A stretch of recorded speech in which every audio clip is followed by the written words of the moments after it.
What's up guys, Houndish here, and today we're jumping back in with some Destiny 2 news. And we've got some interesting stuff to touch on. Bungie have recently held a community summit, and we've got a couple of other Bungie updates, as well as a new interview where Bungie tease a few things for the future. So they talk about continuing to add to Destiny 2 beyond Lightfall, how Witch Queen will continue the plague of pyramids and darkness, but also Bungie's secret new world, and some talk about their upcoming games. So there are some neat things to touch on there, plus we'll round up a couple of other bits in the video. So as always guys, I hope you enjoy this one, but without further delay, let's get into it.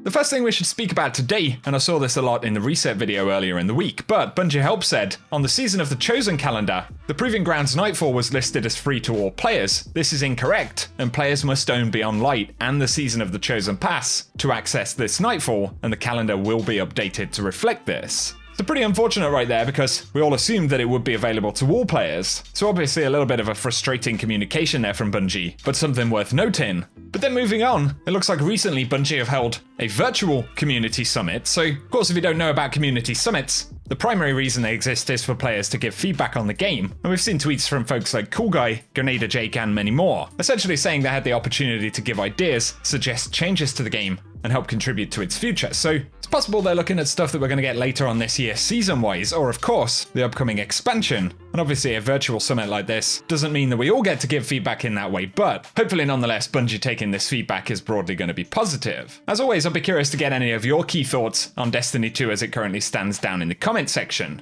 But moving on right here, we've got a quick exotic targeting method, which is worth talking about. So I read about it originally on Paul Tassie's article, but Sneaky Beaver also shared a video explaining how exactly to do this, and I'll link it down below. But basically you can pull up exotics that drop from Master and Legend Lost sectors, then open the engrams on specific days to target exotic drops for specific slots. So basically to do this, you have to have a full engram inventory. That's made much easier at the moment by the fact that we have umbral engrams. Once the character engram inventory is full, exotics that drop from Legend and Master Lost sectors will end up actually going to the Postmaster as exotic engrams. When they're in the Postmaster, they appear as Master Lost sector engrams. And essentially once you've got a few of them in the Postmaster, if you wait until a Master Lost sector is currently active that has the slot you want to target, so say you wanted arms armor, you'd need Master Lost sector currently featured for the day dropping exotic arms. And when you go ahead and turn in the engrams that you've farmed, they'll actually end up being focused to whatever the Master Lost sector is for that day. So it means that you could play the easiest possible variant of those Lost sectors. Once again, have a full inventory of engrams already, which means all of the exotic engrams you get dropped will go into the Postmaster. And then say you wanted a new exotic chest piece, for example, you wait until the Master Lost sector for the day is dropping exotic chest armor, and then when you open the engrams, you should get exclusively exotic chest pieces. Of course, it doesn't mean that you can target a specific exotic, but it means you can target the specific slot. So obviously that could be used for getting new stuff or farming for better stats on a particular exotic. So again, I thought that was worth mentioning, and if you want a more in-depth description of how it works, you can check out Sneaky Beaver's video linked down below.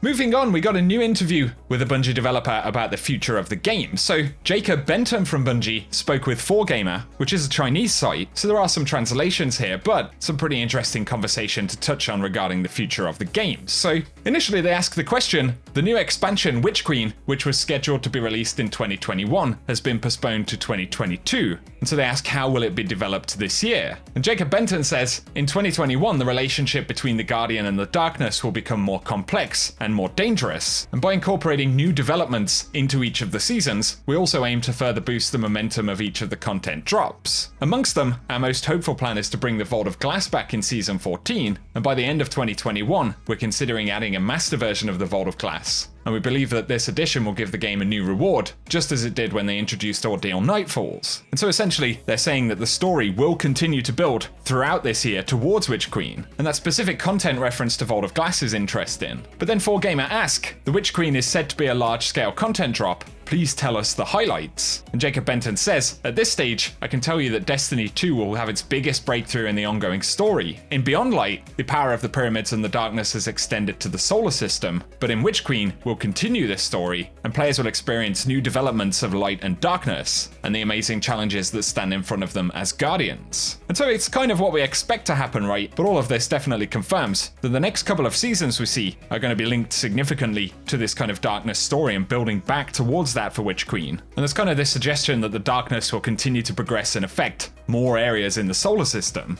Jacob Benton also says that Lightfall won't end Destiny 2, and we look forward to continuing to develop for years to come. And that's why we've added another chapter that depicts the storyline after Lightfall. But on the subject of Destiny 3, he says he doesn't think it's the right direction for Destiny 2 to move over to D3. Players are also spending time, effort, and hot feelings on Destiny 2 and their Guardians, and we don't want to lose their experience by resetting achievements, so we'll continue to develop D2. Which really is a further confirmation, not that we necessarily needed it, but again, it's all hands on deck for Destiny 2, and that being the main priority. And interestingly, 4Gamer Ask, one of the references to the future is to bring at least one new IP to market by 2025. And Benton simply says, I can't tell you more at this point, but our team is working on a new secret world in parallel with Destiny, and we're looking firmly at 2025. So an interesting tease there to the secret new world that Bungie are working on. Some players wondered, since they said in parallel with Destiny, does that mean that it's kind of going to be part of the Destiny universe in some way? And of course that is possible, although I think he's actually talking about Bungie's development process, right?